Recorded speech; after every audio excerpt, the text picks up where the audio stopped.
ভাইয়া ভাইয়া, আজকে আমার বন্ধুর জন্মদিন, তুমি আমাকে টাকা না দিয়ে কেন চলে আসছো? ওকে তো আবার গিফট দিতে হবে। ভুলে গেছি রে ভাই। হ্যাঁ, ভুলে গেছো? এই সব কিছু হচ্ছে টাকা না দেওয়ার বাহানা, আমি বুঝি।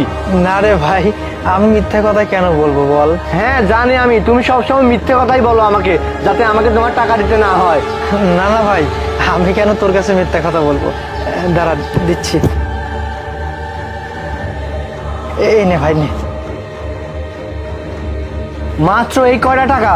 এই কয়েকটা টাকা দিয়ে আজকাল কি হয়? হ্যাঁ, আমার 4000 টাকা লাগবে, তুমি আমাকে টাকা দাও। আমার কাছে যা ছিল সব টাকাই তোকে দিয়ে দিছি রে ভাই। আমার কাছে তো এখন 4000 টাকা নাই রে, কিভাবে দিব বল? তো আমি কি করবো? তোমার কাছে টাকা নাই, টাকা যখন দিতেই পারবে না তো কেন ওয়াদা করছিলে যে টাকা দিবা?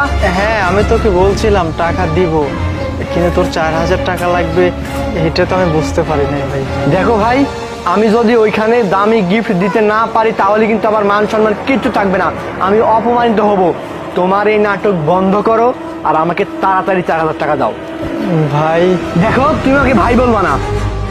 যখনই দেখি তুমি আমাকে সব জায়গায় অপমানিত করো, আমার মান সম্মান সব জায়গায় নষ্ট করো। জানি না কেন যে বাবা মা আমাকে আগে রেখে মরে গেছে, আমি এটাই বুঝতে পারি না। কি ব্যাপার, কি হয়েছে আরিফ সাহেব? আসসালামু আলাইকুম ম্যাডাম। ও হচ্ছে আমার ছোট ভাই, টাকা নিতে আসছে। আমি টাকাটা দিয়ে আসতে ভুলে গেছিলাম, তাই নিতেই আসছে আর কি। Good morning ma'am. ম্যাডাম, আমার ভাইয়ের না 4000 টাকার খুব দরকার। আপনি কি আমার কাজের অ্যাডভান্স 4000 টাকা দিতে পারবেন? আচ্ছা ঠিক আছে, কেন নয়, তুমি তোমার কাজ করো, আমি ওকে টাকাটা দিয়ে দিচ্ছি। ধন্যবাদ ম্যাডাম।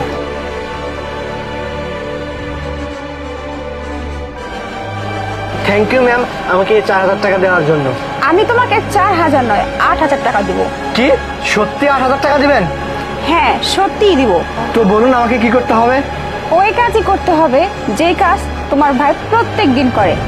এই যে দেখতে পাচ্ছ না, এখানে সমস্ত কাজ, এই সমস্ত কাজ তোমাকে এখন বাজে 12টা, 2 ঘন্টার মধ্যে শেষ করতে হবে।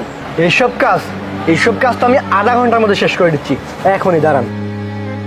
ও আচ্ছা, শুরু করে দাও তাহলে। ঠিক আছে ম্যাম।